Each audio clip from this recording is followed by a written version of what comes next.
ఒంగోలు నియోజకవర్గానికి రేపు ఉదయం వచ్చేస్తున్న గౌరవనీయులు రాష్ట్ర ఐటీ మరియు విద్యాశాఖ మంత్రి నారా లోకేష్ పర్యటన నేపథ్యంలో ఈరోజు మధ్యాహ్నం ఒంగోలు నగరంలోని ఒంగోలు శాసనసభ్యుడు దామచర్ల జనార్దన్ ఈరోజు ఏర్పాట్లు క్షేత్రస్థాయిలో స్వయంగా పరిశీలించడం జరిగింది. జిల్లా కలెక్టర్ రాజాబాబుతో ప్రోగ్రాం కోఆర్డినేటర్ రాజు, లోకేష్ గారి బృందం సభ్యులు, పోలీస్ సిబ్బంది మరియు మున్సిపల్ శాఖ అధికారులతో కలిసి పర్యటన సంబంధించిన రూట్ మ్యాప్ క్షుణ్ణంగా పరిశీలించారు. కిమ్స్ హాస్పిటల్ నందు ఏర్పాటు చేసిన మహనీయుల విగ్రహాలు ప్రారంభోత్సవ కార్యక్రమం, రంగారెడ్డి చెరువు వద్ద 424 కోట్లతో తాగునీరు పథకం శంకుస్థాపన కార్యక్రమం మరియు కార్యకర్తల సభ వేదిక ఏర్పాట్లు, ట్రాఫిక్ నియంత్రణ, భద్రత ఏర్పాట్లు మరియు వాహనాలు పార్కింగ్ తదితర అంశాలపై అధికారులతో సమగ్రంగా చర్చించారు. మన నియోజకవర్గానికి వస్తున్న మంత్రి పర్యటన వచ్చే ప్రజలకు, కార్యకర్తలు ఎక్కడ ఎలాంటి చిన్న అసౌకర్యం కలగకుండా అన్ని శాఖల అధికారులతో పూర్తి సమయంతో పనిచేయాలని సూచించారు. ఈ పర్యటనను ప్రతిష్టాత్మకంగా విజయవంతం చేయాలని అధికారులకు మరియు మన పార్టీ నాయకులకు, శ్రేణులకు దిశానిర్దేశం చేశారు. ఈ కార్యక్రమంలో జోనల్ కోఆర్డినేటర్ గోపాలపురం శాసనసభ్యుడు మద్దిపాటి వెంకటరాజు, జిల్లా పార్టీ అధ్యక్షులు ఉగ్ర నరసింహారెడ్డి, కార్పొరేషన్ చైర్మన్ నోకసాని బాలాజీ, నియోజకవర్గ పరిశీలకులు శివప్రసాద్ మరియు తదితరులు పాల్గొన్నారు. ముస్తాబైన ఒంగోలు నారా లోకేష్ పర్యటన ఏర్పాట్లు. యువగళం కదిలింది అధికదిగో జనస్వరం. యువగళం వస్తుంది నవ్యాంధ్ర జనహితం. యువగళం కదిలింది అధికదిగో జనస్వరం. యువగళం వస్తుంది నవ్యాంధ్ర జనహితం. జై జై లోకేష్, జై లోకేష్, జై జై లోకేష్, జై లోకేష్, జై జై లోకేష్, జై లోకేష్, జై జై లోకేష్. అదిగో లోకేష్ కదిలే యువగళం జన ప్రగతి కోసం. అదిగో జనస్వరం మొదలయ్యే యుద్ధం. పిలిచే యువతరం తమ భవిత కోసం. ఇదిగో ప్రభంజన విజయమిక తథ్యం.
క్షేత్రపు సమరమా రగులుతుంది యువతరం తమ భవితవ్యం కోసం. రా జనతేయమా స్త్రీ ప్రగతి యాగమా కదులుతుంది ప్రతిపాదం. టీడీపీ విజయం విజయం విజయం విజయం విజయం.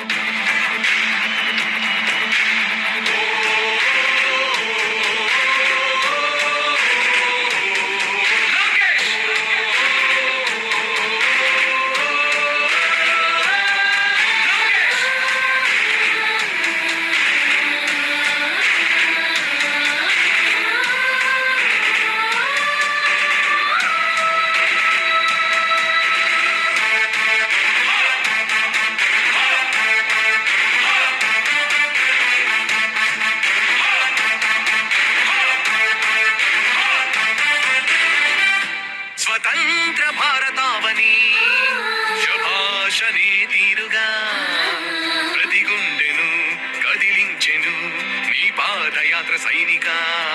నవ్యాంధ్ర ప్రజావాహిని శుభం అనే తీరుగా ప్రతి వర్గము నీరాకను స్వాగతించెరా సేవకా.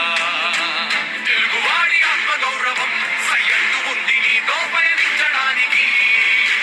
విజయమో వీర స్వర్గము సిద్ధం అంది యుద్ధం ప్రజల కొరకని. సమర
లోకేశుడా లక్షలాది యువత గుండెలు కష్టాలు తుడిచివేయగా కదలి వస్తివా కార్యశూరుడా వర్ధిల్లిక లోకేశుడా తెలుగు గడ్డ జన ప్రపంచనం సునామయింది చంద్రన్నే కావాలని నవ్యాంధ్ర మహిళల రక్తం తెగమరుగుతుంది టీడీపీ రావాలని 5 కోట్ల ప్రజల గొంతుకమై గర్జించుకున్న గళమ చరితకి